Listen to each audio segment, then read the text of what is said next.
Now,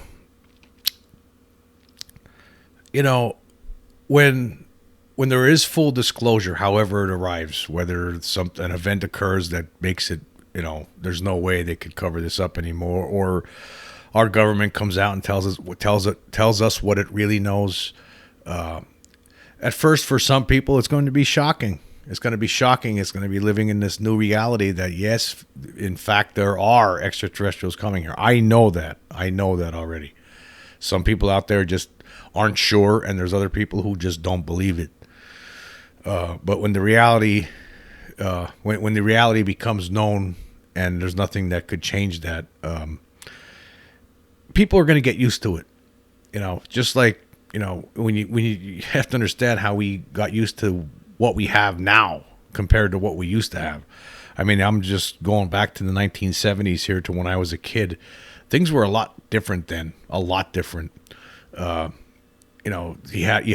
did have cable television. A lot of people, most people in the country, in the United States, and across the world, they had to use antennas. We lived in a place where it was in a valley where it was one of the first areas to ever have cable television. Actually, it was the first area to ever have cable television in Pennsylvania. And so we had 12 channels, some of them from New York, some of them from Wilkes-Barre, some of them from Philadelphia.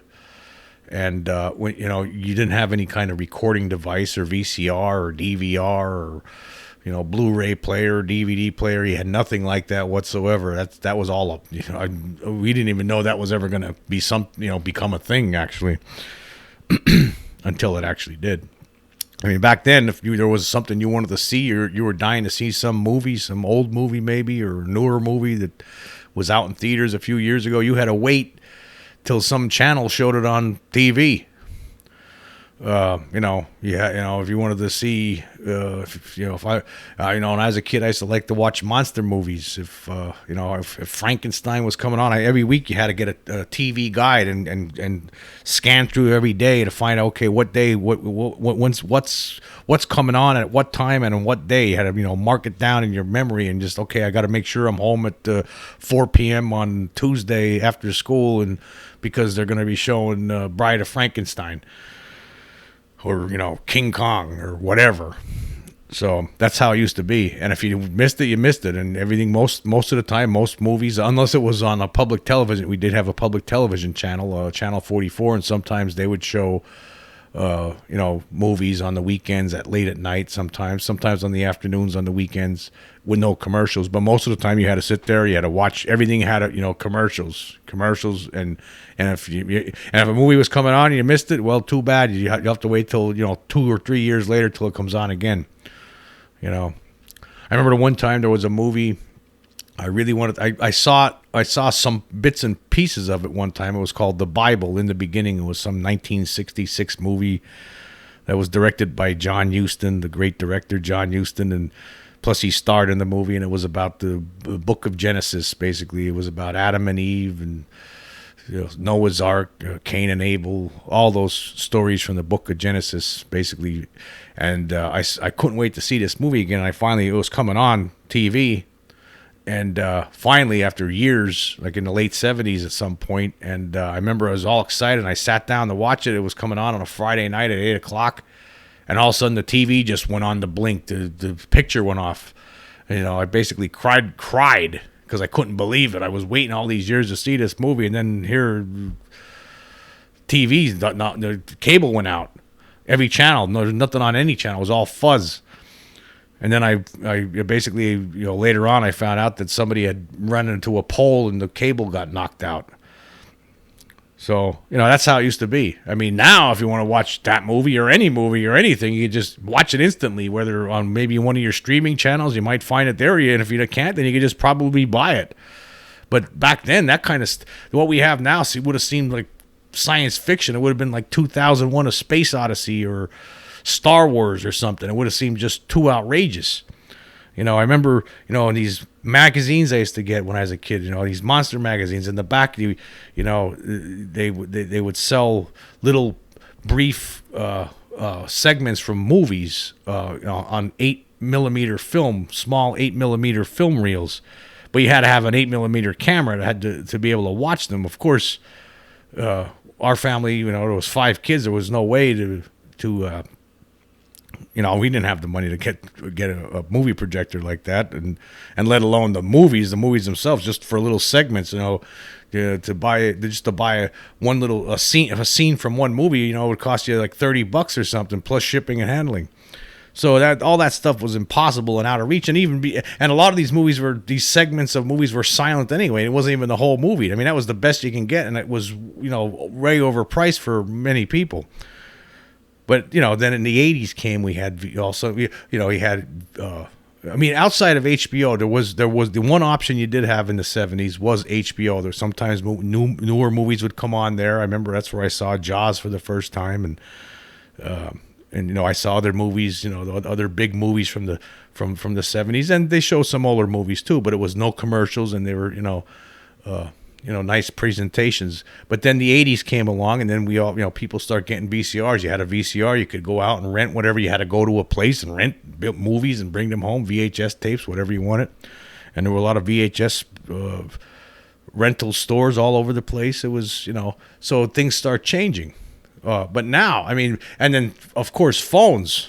You know, phones back in the 70s and 80s, you know, the only people that had a phone outside of their house were like rich people that had, you know, they had phones in their car somehow, you know. I mean, you had to be rich to have something like that. And the car and the phones were actually, they had to stay in the car. You couldn't take them with you like we can now with a cell phone. You can go anywhere. But to be able to have a phone that you could film stuff, take pictures with, I mean, you know, go. I mean, the internet. I mean, the internet was, you know, who could have thought back then that it was going to become what it did? I mean, for one thing, we had nothing close to that. You know, video games, the way video games have advanced over the years. I remember in the 70s, we got something. It was like a little machine we hooked up to the TV, and you could play Pong, you know, and a couple other like really primitive type video games at home. But it was pretty neat at the time because that's all you had. I mean, that was state of the art at that time. And then that advanced slowly. You had Atari and Intellivision and ColecoVision, and, you know, it just started, you know, then later on Nintendo, and, you know, it just kept on advancing. Sega Genesis, and now, you know, we're at PlayStation 5. So it's just amazing how you get used to, I mean, these things at one time seemed totally impossible in like science fiction. I remember actually reading a magazine article about how someday everyone's going to be able to, you know, see each other when they talk on the phone. They actually had, I remember there was a drawing in this magazine that had like one of those old style telephones, but there was a little TV camera attached, or a little TV monitor attached to it, and you could, and the person was talking to a smiling face on the TV camera. It didn't work out quite that way. You could do it on the internet, and, you know, on your cell phone, you know, if you wanted to talk to someone face to face and see them. But, you know, it did happen, you know. But at the time when I read that article, like sometime in the 70s, it seemed fantastic. You know, it just seemed, wow, that seems like that's going to take forever to happen. Well, here we are. And, you know, we have that and more. It's just amazing. You get, you know, now if all of that would have happened all at once, like say it's 1977 and all of a sudden we have what we had then, and all of a sudden we were to have what we have now, it would be a shock. It would be a shock to all of a sudden go from, you know, the technology of 1977 to instantaneously the technology that we have right now in 2021. It would be a complete shock. However, it's going to be a shock for some people. You know, it's going to be a shock when the reality, when they realize what the reality is here, that there are extraterrestrials coming here and they have vehicles that are incredible, that can do incredible things, and technology, probably technology that we don't know about yet. I'm certain that the faction in the government that's been studying this for decades, they have compiled probably a very impressive amount of data with regard to what kind of technology these beings have. It's going to be interesting, you know, at some point, you know, when this stuff is revealed, if some of it is, as you know, if they reveal at least some, at some point they're going to have to come out with this. They're going to have to say, yeah, we've been lying, you know, because they are lying. They've been lying. They've been covering this up for decades. It's obvious. You know, again, I've seen one of these things, so I know. And I have had other experiences, as I've talked about previously. I'm not going to get into it all again here. Probably people are sick of hearing it. But yeah, it's real. It's happening. And at some point, it's going to be undeniable for everybody. Everyone's going to say, yep, yep, yep. And it's going to be shocking. But you know what?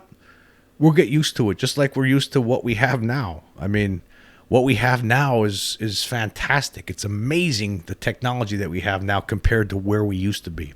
And if you look, say go back 100 years, 120 years, look what they had back then. They had nothing close to this. It's amazing, like how we advanced in the past. So if you look, you go from just 1900 to 2021. Look at the advancements. It's amazing. It's amazing.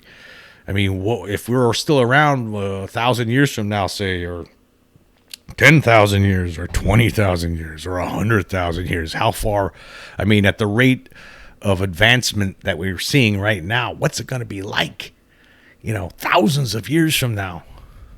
Say we make it 1,000,000 years. Wow.